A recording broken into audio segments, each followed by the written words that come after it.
Bismillahirrahmanirrahim. Assalamualaikum warahmatullahi wabarakatuh. Perkenalkan, nama saya Ahmad Farisi. Saya dari kampus YN Pontianak, Prodi Pendidikan Bahasa Arab, Fakultas Tarbiyah dan Ilmu Keguruan. Di video saya akan menjelaskan tentang sejarah dan perkembangan bahasa Indonesia. Bahasa Indonesia memiliki sejarah yang kaya dan kompleks yang berkembang dari berbagai bahasa dan dialek di seluruh Nusantara. Berikut adalah penjelasan rinci mengenai perkembangan bahasa ini. Yang pertama yaitu asal-usul.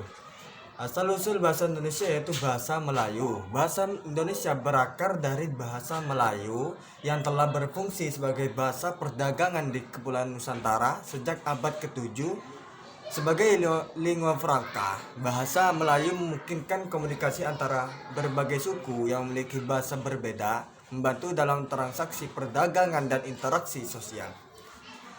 Penggunaan bahasa Melayu sebagai lingua franca menjadi sangat penting dalam konteks keragaman etnis dan budaya yang ada di Indonesia. Yang kedua ialah pengaruh dari luar. Keberagaman suku dan budaya. Indonesia adalah rumah bagi ratusan suku bangsa, masing-masing dengan bahasa daerah yang unik. Misalnya seperti bahasa Melayu, bahasa Jawa, bahasa Sunda, bahasa Batak, bahasa Madura, dan bahasa lainnya. Memberikan kontribusi terhadap kekayaan kosakata dan struktur bahasa Indonesia. Interaksi antar budaya ini tidak hanya memperkaya bahasa, tetapi juga memperkuat identitas lokal di tengah bahasa nasional. Kolonialisasi.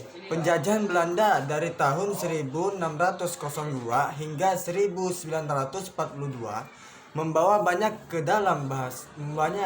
banyak istilah dari bahasa Belanda ke dalam bahasa Indonesia.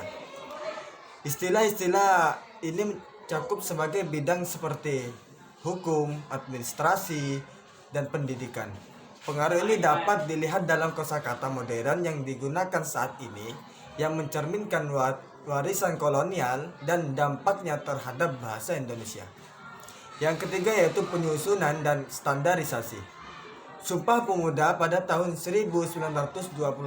Sumpah Pemuda adalah peristiwa bersejarah di mana pemuda dari berbagai daerah berikrar untuk menjadikan bahasa Indonesia sebagai bahasa persatuan. Ini merupakan langkah awal yang sangat penting dalam menciptakan identitas nasional, di mana bahasa Indonesia tidak hanya dianggap sebagai alat komunikasi, tetapi juga sebagai simbol persatuan dan kebanggaan bangsa. Kamus pertama, terbitnya Kamus Bahasa Indonesia pada tahun 1933 menjadi tonggak penting dalam upaya standarisasi. Kamus ini membantu menetapkan ejaan, kosakata, dan bahasa dan tata bahasa yang lebih sistematis yang penting untuk pendidikan dan penggunaan resmi bahasa. Yang keempat, yaitu bahasa resmi. Kemerdekaan 1945. Setelah Indonesia meraih kemerdekaan, bahasa Indonesia ditetapkan sebagai bahasa resmi negara dalam Undang-Undang Dasar 1945. Hal ini memperkuat perannya sebagai bahasa pengantar dalam pendidikan pemerintahan dan media massa. Bahasa Indonesia menjadi alat yang efektif dalam membangun kesadaran nasional dan memperkuat persatuan di antara beragam suku dan budaya. Dan yang kelima, perkembangan modern era digital. Dengan kemajuan teknologi informasi, penggunaan bahasa Indonesia semakin meluas, terutama di media sosial dan platform digital. Internet menyediakan ruang baru untuk ekspresi bahasa di mana orang dapat berkomunikasi dan berbagi informasi dalam bahasa Indonesia. Seringkali menggunakan bahasa gaul dan istilah baru yang berkembang dengan cepat. Inovasi dalam bahasa. Bahasa Indonesia terus beradaptasi dengan munculnya istilah-istilah baru yang diambil dari berbagai bidang seperti teknologi, budaya pop, dan gaya hidup. Pengaruh dari bahasa asing, terutama bahasa Inggris, sangat terlihat dalam kosakata sehari-hari, menjadikannya lebih dinamis dan relevan dengan perkembangan zaman.